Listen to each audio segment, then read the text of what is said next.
সেই ইমামে হাসান বসরি রহমতুল্লাহি আলাইহি ওনার বিষয় উনি বলতেছেন, এক রাতে আমি স্বপ্নে দেখতেছি, স্বপ্নের ভিতরে দেখতে পাচ্ছি আমার এলাকার একটা ইহুদি মহিলা জান্নাতের মধ্যে ঘুরতেছে।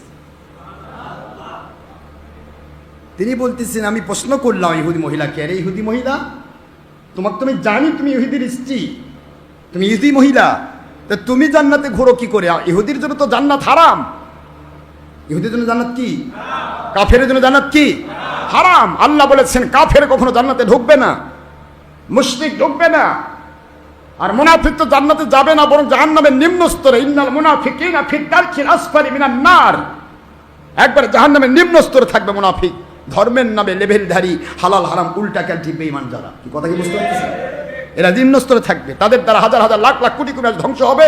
সেই মানুষগুলি যত রক্ত পুঁজ পড়বে গড়ে গড়ে জাহান্নামের আগুন পুড়ে পুড়ে, সেই রক্ত পুঁজ গড়ে গড়ে উপত্যকাতে গড়ে গড়ে যেখানে পুঁজবে ওইটা জুব্বুল হুজুর, এইটা হবে মুনাফিক এবং ধর্মের লেভেলধারী হালাল হারাম উল্টাকারী মানুষকে বেঈমান বানানোওয়ালা ওই মানুষগুলোর স্থান। যেরকম নাউযুবিল্লাহ। তো মহিলাকে বলতেছে, তুমি কি করে জান্নাতি হলে? তোমার জান্নাতের ব্যাপারটা আমি বুঝতে পারছি না। মহিলা বলে, আল্লাহর ওলি, আমার জান্নাতি হওয়ার মূলে কয়েকটি কাজ এখানে হয়েছে। এক নম্বর, আমার আল্লাহ পাক রব্বুল আলামিন আমাকে কবুল করেছেন শুধুমাত্র মনে মনে। আমি ইহুদি, যদিও ইহুদি বাড়িতে জন্ম, ইহুদির স্ত্রী, কিন্তু মনে মনে ইহুদি ধর্ম পছন্দ করতাম না, আপনাকে এবং আপনার ধর্মকে ভালোবাসতাম। আমি বলতাম আমার এলাকা আমার সৌভাগ্য, এমন একটা এলাকায় আমি জন্ম নিয়েছি, এমন একটা এলাকায় আমি রয়েছি যে এলাকায় একজন আল্লাহর ওলি রয়েছেন। দ্বিতীয় নম্বর কারণ, আমি বস্তার বাজারে আমার ছোট্ট শিশু, 4-5-6 বছরের একটা শিশু, এই শিশুটাকে নিয়ে বস্তার বাজারে গেলাম। ওইটা ছিল মুসলমানদের রোজার দিন। ওই রোজার দিনে বস্তার বাজারে যখন গেলাম, বস্তার বাজারে খাবার দেখে আমার শিশু সন্তান সে স্বাভাবিকতার দাবিতে আমার কাছ থেকে খাবার কিনে চাইলো। খাবারগুলি ক্রয় করে দিলাম। সন্তানটা স্বাভাবিকতার দাবি নিয়ে শিশু সন্তান যা করে সেই মোতাবেক সে মুখের মধ্যে পুড়ে দেওয়া শুরু করলো।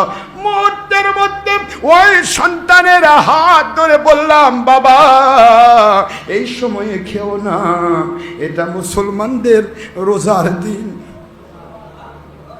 এই সময়ে খেও না, মুসলমানরা দিনের বেলা রোজা রয়েছে। এই বস্তা এলাকায় হাজার হাজার মুসলমান রয়েছে, মুসলমানরা সবাই না খেয়ে রয়েছে, বাবা তাদের সামনে খাওয়াটা এটা উচিত হবে না, উচিত হবে না। যদিও তুমি শিশু, অপরাধ হবে না, কিন্তু বাবা এটা ভালো হয় যদি এটা আড়ালে গিয়ে বাড়িতে গিয়ে খেতে, মুসলমানদের কষ্ট দেওয়া হতো না, মুসলমানদের ধর্মের প্রতি অপমান করা হতো না। এইটা বলে যখন বাড়িতে চলে আসলাম, রাতের বেলা ঘুমিয়ে গেছি, আওয়াজ হচ্ছে, রে ইহুদি মহিলা, আমার ইসলাম কি ভালোবাসা দিয়ে, আমার ওলিকে ভালোবাসা দিয়ে কেউ জাহান্নামে যেতে পারে না, পারে না, পারে না।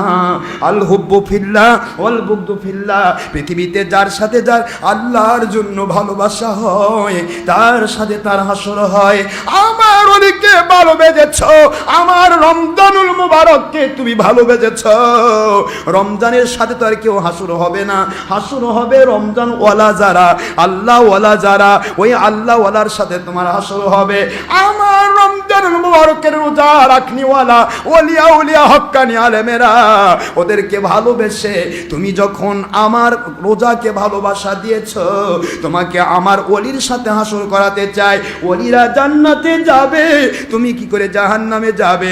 এই মুহূর্তে তুমি কলেমা পড়ে নাও। রিওয়ায়াত দুইটা আছে, আখেরি নবী দু জাহানের বাদশা সাইয়্যিদুল মুরসালিন মুহাম্মদুর রাসূলুল্লাহ সাল্লাল্লাহু আলাইহি ওয়াসাল্লাম স্বপ্নের ভিতরে সে বলে, রে ইহুদি মহিলা, আজকে তুমি কলেমা পড়ে মুসলমান হও, আমার আল্লাহ তোমার জন্য জান্নাত বরাদ্দ করেছে।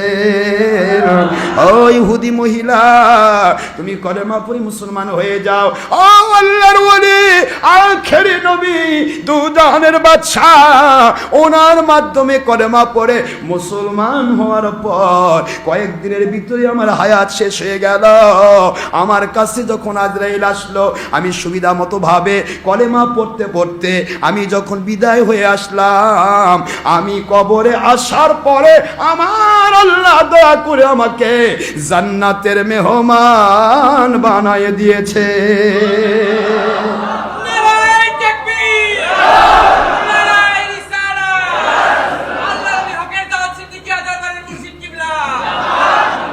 ভালোবাসা মানুষকে কোথায় নিয়ে যায় একটু চিন্তা করবেন। শুধুমাত্র একটু ভালোবাসা। আরে কাফের বুঝতো না কোনোদিন যে এটা করলে আমার কিছু হবে। আর কাফের সে ইসলামী শেরকে ভালোবেসে, শারকে ভালোবেসে, আল্লাহর ওলিদেরকে ভালোবেসে একটা কাফের মুসলমান হয়ে জান্নাতি হচ্ছে। আর আমরা মুসলমান হয়ে আমাদের কথা শুনে, বার্তা শুনে মুসলমান বেঈমান হচ্ছে। বড় আশ্চর্য লাগে। আমরা সবাই চেষ্টা করব, দোয়া করতে পারবো না ভাইজান? দোয়া করব, আল্লাহ আমাকে আপনার পথে কবুল করুন। যেখানে গেলে আমি আপনার